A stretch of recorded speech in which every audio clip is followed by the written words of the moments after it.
Bonjour à tous et bienvenue dans cette nouvelle vidéo. J'espère que vous allez bien. Alors je vous retrouve aujourd'hui dans une vidéo pour vous parler de comment rester en paix à l'intérieur de soi et dans sa vie. Alors ça peut être comment rester en paix, vous donner des petites indications, mais également pour ceux qui sont vraiment à la recherche de cet état de paix qu'ils n'auraient pas encore, quelques astuces pour pouvoir y parvenir.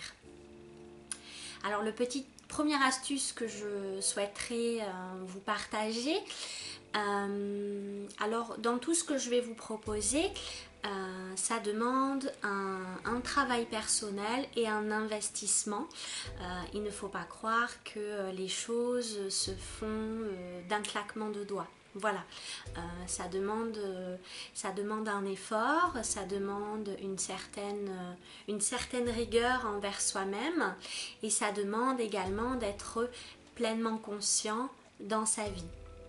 Alors le premier petit astuce, si je puis dire, ça va être de ne pas être dans la résistance quand quelque chose nous arrive. C'est-à-dire que si nous avons tout d'un coup dans notre vie quelque chose d'imprévu, quelque chose auquel on ne s'attendait pas, quelque chose qui ne nous convient pas et qui nous arrive de plein fouet, et ben ça va être d'accueillir ce qui se présente à nous et de ne pas être dans la résistance. Parce qu'en fait, derrière cette résistance et derrière le fait de vouloir s'accrocher à tout prix, ça va être générateur de souffrance. Parce qu'on va utiliser de l'énergie dans cette résistance. Ce qui va pouvoir nous aider à retrouver cette paix et ce calme intérieur, ça va être d'accepter et d'accueillir ce qu'il se passe. Alors bien sûr, ce n'est pas évident, ce n'est pas toujours facile. Prenons par exemple, on apprend le décès de quelqu'un, d'être dans la résistance et de ne pas vouloir accepter cette décision et avoir l'impression que c'est injuste et que voilà, on va continuer à nourrir cette souffrance plutôt que d'accueillir. En fait, quand on commence à accueillir, on se permet déjà d'entamer une guérison et un apaisement.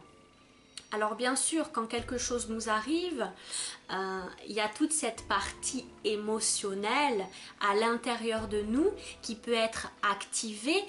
Des blessures peuvent être ravivées, réactivées à ce moment-là. Donc bien sûr, il peut y avoir toute cette partie émotionnelle qui va venir un petit peu nous submerger. Une fois que tout cet état émotionnel est passé, on va pouvoir plus facilement accepter. Autre chose, dans les épreuves que l'on peut vivre, c'est important d'aller voir, toujours pareil, pour pouvoir rester en paix et mieux vivre, ça va être vraiment d'aller cueillir tous les petits apprentissages, d'aller cueillir un petit peu toutes les belles choses que telle ou telle situation a pu nous apprendre, au lieu d'être dans cette résistance et de râler et de voir que les choses négatives, et plutôt dans cet accueil se dire bon, le plan divin il est parfait, qu'est-ce que j'ai appris de cette situation?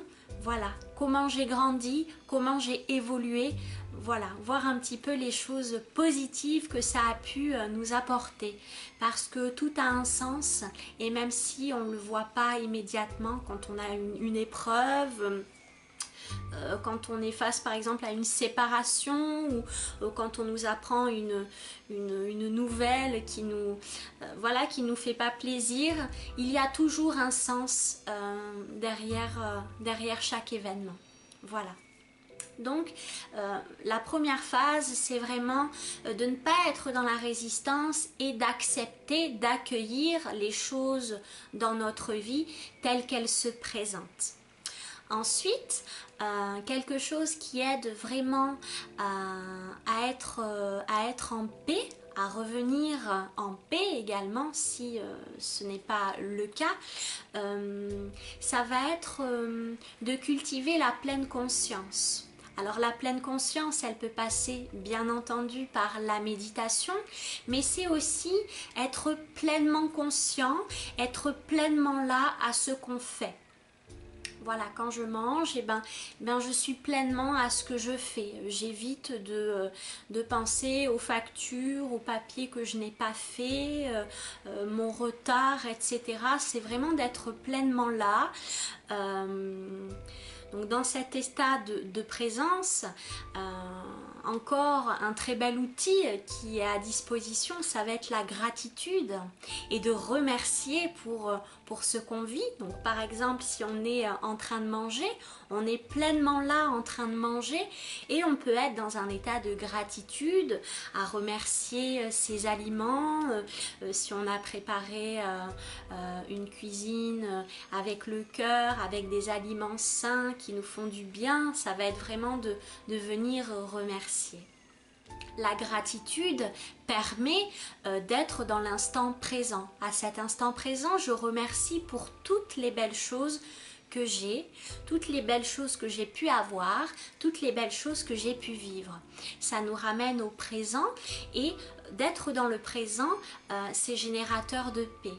Parce que quand on revient dans le passé ou qu'on se projette dans le futur, et bien souvent, il peut y avoir des inquiétudes. Et la gratitude permet justement de remercier pour ce que l'on a déjà. Donc elle permet également de revenir dans le présent.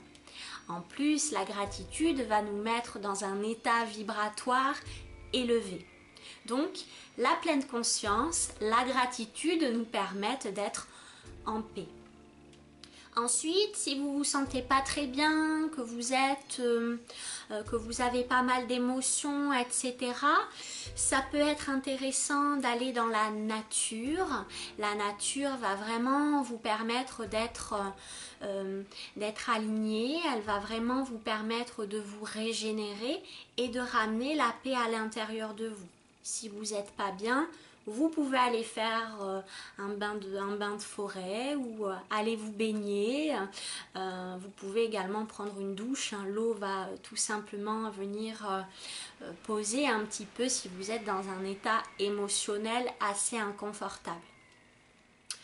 Ensuite, pour être en paix, ça va être important de prendre soin de soi. Je pense que c'est une des choses fondamentales, c'est prendre du temps pour soi. Être en paix, ça va être aussi donc d'être à l'écoute. Si je suis à l'écoute de moi, je vais plus facilement être alignée et plus facilement en paix. Si je fais des choses qui ne me conviennent pas, des choses où je me sens forcée, où j'ai l'impression que j'ai le devoir de, etc., qui va m'amener des résistances et de la colère parce que je ne m'écoute pas, à ce moment-là, je suis beaucoup moins alignée et je suis beaucoup moins en paix. Voilà. Si vous avez d'autres exemples, n'hésitez pas à les laisser en barre d'infos. Voilà, des petits éclairages pour être en paix. Voilà, si j'ai d'autres idées qui me viennent, je n'hésiterai pas à vous les partager. Donc je pense que voilà, c'est essentiel d'être à l'écoute de soi, d'être à l'écoute de ses besoins et se dire que dans la vie, tout est impermanent, tout est mouvement. On n'a qu'à voir le cycle des saisons. Et dans ce mouvement, cette paix intérieure, elle permet vraiment que, quoi qu'il arrive, peu importe le mouvement autour de soi, on est en paix, on est aligné. Voilà. Et se dire que tout est juste et tout est au mieux. voilà, accepter que les choses se passent d'une telle façon et pas forcément comme on l'a décidé. Voilà. Accepter que les choses elles se passent pas toujours comme on l'a prévu, mais c'est certainement que c'est le mieux pour soi. Voilà, ne pas émettre de résistance, parce que dans cette résistance on perd de l'énergie et on se rend vraiment compte que une fois qu'on lâche, et ça va vachement mieux quoi. Donc c'est sûr que suivant les situations, c'est pas évident. Mais voilà, cette résistance de toute façon ne sera que génératrice de choses inconfortables. Voilà, on peut vraiment lâcher cette résistance. Donc ça ne veut pas dire que la chose qui s'est pas forcément bien passée pour vous, ça va être définitif ou je ne sais pas, hein, peu importe l'exemple.